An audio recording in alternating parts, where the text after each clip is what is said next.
Зоран Милевски алијас Кичеец, партнерот на Боки 13 од случајот Рикет, и се јавил на Вера Иванова, жртвата во аферата Рикет 2, и ја оценувал. Ако не се предумисли за продажбата на нејзината фирма Диамет, ќе следела истрага против неа, објави словеничката телевизија Нова 24.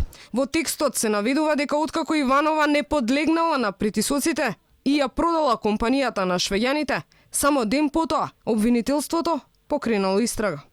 Собственичката на Диамет на 25 октомври минатата година го потпишала купопродажниот договор со шведската компанија. Добила повик од озогласениот Зоран Милевски, кој е близок со македонскиот премиер, но и со локалното подземје. Тој побарал од неа веднаш да го повлече подписот, а доколку не го стори тоа, и се заканел на Иванова дека против неа ќе биде покрената кривична истрага. Без оглед на се, Иванова го отфрлила барањето на Милевски. Само ден подоцна, на 26 октомври, обвинителката Вилма Рускоска најавила дека незиното обвинителство ја истражува работата на фирмата Диамет. 2 недели подоцна следува поголем шок. Обвинителството ги замрзнува средствата на собственичката на Диамет, стекнати од продажбата на Диамет на шведскиот стратешки партнер.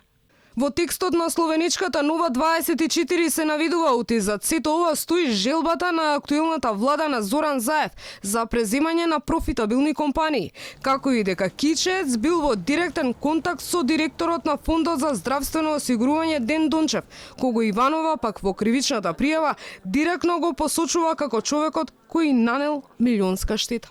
Минатата недела Дончев пред новинарите тврдеше оти Кичеец го знаел само од медиумите и дека не се познавал со него лично. Тврдењето на словеничката телевизија го подкрепува и изјавата на Иванова, која вчера за Република изјави: По целосна морална и кривична одговорност тврдам дека лично многу добро се познаваат и се гледаат, контактираат. Зошто Дончев изјави како што изјави, нека објаснува на некое друго место. Како што е веќе познато, Ден Дончев на едночасовна пресконференција се правдаше дека нема врска со обвинувањата и тргна во контранапад упатен кон Иванова, но и кон Ристо Новачевски, кој потоа пак упати ултиматум до Дончев: демантирај или ќе те тужам. Аферата што го доби прекарот Рикет 2 беше објавена минатата недела, кога протекоа информации од кривичната пријава против Дончев и министерот Филипче дека со своето делување ја оштетиле Иванова, но ја скратиле и државната каса во обид да стопираат влесна странска инвестиција во земјава.